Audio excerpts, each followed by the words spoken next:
Hey Rayleigh and anybody else watching, and welcome back to another message from your father. So we finished up Jeremiah yesterday. Today looking at Lamentations, and that transition is exactly what it sounds like, right? So we have been observing the fall of Jerusalem. We talked about the eventual fall that will come to Babylon, and then we saw Jehoiachin released as well. Today we are going to start the lament over the city of Jerusalem and its destruction. So we've been looking at that the past couple days. Well, this is the people's response to that. So we're going to be seeing that over the next couple days. Lamentations 1 and 2 today. So, chapter 1. How deserted lies the city, once so full of people.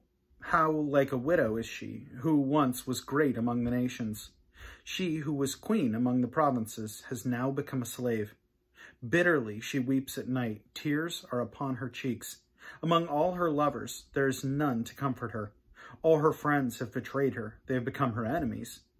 After affliction and harsh labor, Judah has gone into exile. She dwells among the nations. She finds no resting place. All who pursue her have overtaken her in the midst of her distress. The roads to Zion mourn, for no one comes to her appointed feasts. All her gateways are desolate. Her priests groan, her maidens grieve, and she is in bitter anguish. Her foes have become her masters. Her enemies are at ease. The Lord has brought her grief because of her many sins.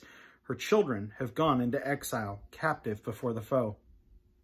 All the splendor has departed from the daughter of Zion. Her princes are like deer that find no pasture. In weakness they have fled before the pursuer. In the days of her affliction and wandering, Jerusalem remembers all the treasures that were hers in days of old. When her people fell into enemy hands, there was no one to help her. Her enemies looked at her and laughed at her destruction. Jerusalem has sinned greatly, and so has become unclean. All who honored her despise her, for they have seen her nakedness. She herself groans and turns away. Her filthiness clung to her skirts. She did not consider her future. Her fall was astounding. There was none to comfort her. Look, O Lord, on my affliction, for the enemy has triumphed. The enemy laid hands on her treasures. She saw pagan nations enter her sanctuary, those you had forbidden to enter your assembly. All her people groan as they search for bread. They barter their treasures for food to keep themselves alive. Look, O Lord, consider, for I am despised. Is it nothing to you, all you who pass by? Look around and see, is any suffering like my suffering that was inflicted on me, that the Lord has brought on me in the day of his fierce anger? From on high he sent fire. He sent it down into my bones. He spread a net for my feet and turned me back. He made me desolate, faint all day long. My sins have been bound into a yoke. By his hands they were woven together. They have come upon my neck, and the Lord has sapped my strength. He has handed me over to those I cannot withstand. The Lord has rejected all the warriors in my midst. He has summoned an army against me to crush my young men. In his winepresses the Lord has trampled the virgin daughter of Judah. This is why I weep, and why my eyes overflow with tears. No one is near to comfort me, no one to restore my spirit.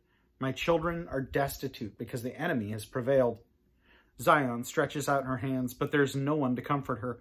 The Lord has decreed for Jacob that his neighbors become his foes. Jerusalem has become an unclean thing among them.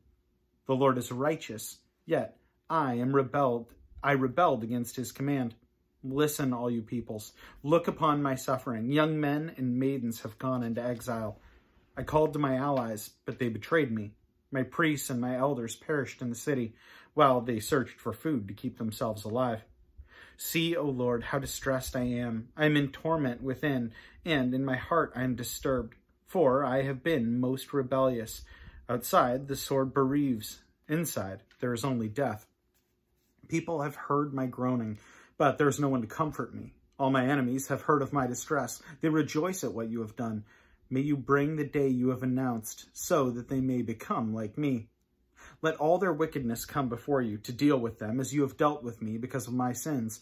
My groans are many and my heart is faint. Chapter 2. How the Lord has covered the daughter of Zion with the cloud of his anger. He has hurled down his splendor of Israel from heaven to earth. He has not remembered his footstool in the day of his anger. Without pity, the Lord has swallowed up all the dwellings of Jacob. In his wrath, he has torn down the strongholds of the daughter of Judah. He has brought her kingdom and its princes down to the ground in dishonor. In fierce anger, he has cut off every horn of Israel. He has withdrawn his right hand at the approach of the enemy. He has burned in Jacob like a flaming fire that consumes everything around it. Like an enemy, he has strung his bow. His right hand is steady. Like a foe, he has slain all who were pleasing to the eye. He has poured out his wrath like fire on the tent of the daughter of Zion. The Lord is like an enemy. He has swallowed up all her palaces and destroyed her strongholds. He has multiplied mourning and lamentation for the daughter of Judah. He has laid waste his dwelling like a garden. He has destroyed his place of meeting. The Lord has made Zion forget her appointed feasts and her Sabbaths. In his fierce anger, he has spurned both king and priest. The Lord has rejected his altar and abandoned his sanctuary. He has handed over to the enemy the walls of her palaces. They have raised a shout in the house of the Lord, as on a day of an appointed feast. The Lord determined to tear down the wall of the daughter of Zion. He stretched out a measuring line and did not withhold his hand from destroying. He made ramparts and walls lament. Together they wasted away. Her gates have sunk into the ground. Their bars he has broken and destroyed. Her king and her princes are exiled among the nations. The law is no more, and her prophets are no longer find visions from the Lord. The elders of the daughter of Zion sit on the ground in silence. They have sprinkled dust on their heads and put on sackcloth. The young women of Jerusalem have bowed their heads to the ground. My eyes fail from weeping. I am in torment within. My heart is poured out on the ground because my people are destroyed, because children and infants faint in the streets of the city. They say to their mothers, "Where is bread and wine?" as they faint like wounded men in the streets of the city, as their lives ebb away in their mother's arms. What can I say for you? With what can I compare you, O daughter of Jerusalem? To what can I liken you that I may comfort you, O virgin daughter of Zion? Your wound is as deep as the sea. Who can heal you? The visions of your prophets were false and worthless. They did not expose your sin to ward off your captivity. The oracles they gave you were false and misleading. All who pass by your way clap their hands at you. They scoff and shake their heads at the daughter of Jerusalem. Is this the city that was called the perfection of beauty, the joy of the whole earth? All your enemies open their mouths wide against you. They scoff and gnash their teeth and say, "We have swallowed her up. This is the day we have waited for. We have lived to see it." The Lord has done what he planned. He has fulfilled his word, which he decreed long ago. He has overthrown you without pity. He has let the enemy gloat over you. He has exalted the horn of your foes. Let the hearts of the people cry out to the Lord. O wall of the daughter of Zion, let your tears flow like a river, day and night. Give yourself no relief, your eyes no rest. Arise, cry out in the night as the watches of the night begin. Pour out your heart like water in the presence of the Lord. Lift up your hands to him for the lives of your children who faint from hunger at the head of every street. Look, O Lord, and consider whom you have ever treated like this. Should women eat their offspring, the children they cared for? Should priest and prophet be killed in the sanctuary of the Lord?